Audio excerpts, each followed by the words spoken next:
Nanu Nanu, and welcome to the Fortress of Dorkness, the nerdy nexus for your geeky needs.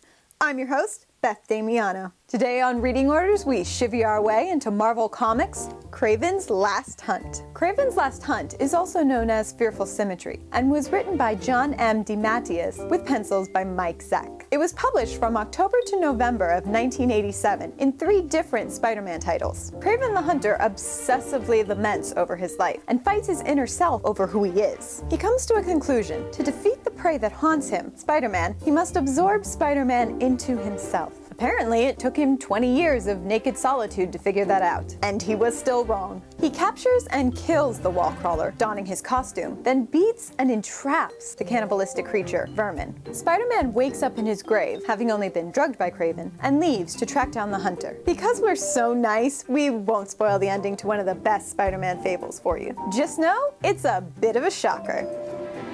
No, not him. He's not even in this story. The story has an interesting history. DeMatteis' original pitch wasn't even a Spider-Man story. Neither was the second or third time he tried to get this book off the ground. The very first pitch was, in fact, a Wonder Man story. Grim Reaper was to bury Wonder Man alive, and Wendy was supposed to crawl out of his own grave. The idea was rejected, though. Wait, so Marvel actually allowed Wonder Man to live? Maybe they were saving an impactful death for later. Next, he took the idea to DC Comics, where he proposed it as a Batman story, where the Joker finally kills Batman, restoring the clown's sanity. It was rejected because of its similarities to an upcoming Batman story, The Killing Joke. DeMatteis then changed the Joker to Dr. Hugo Strange, which was again rejected. He finally took the hint and rewrote it for Marvel's flagship hero. Considering we made this video, we don't need to tell you what Marvel said. The narrative is pushed forward by the inner thoughts of Kraven, Peter, Vermin, and Mary Jane Watson. Its main theme is self-perception. Kraven believes that his ultimate victory against his most elusive prey, Spider-Man, lies not in killing him, but in one-upping the wall crawler and proving he is superior. He struggles between being a man and being the beast. Vermin's role is metaphorical. Unlike Kraven and Peter, who are human, Vermin is a bestial mutation. He wanders the world just to survive, relying on instinct and lives in fear, even fear of Spider-Man. In spite of being consistently reminded throughout the story that Spidey can't beat him one-on-one, he's not too smart.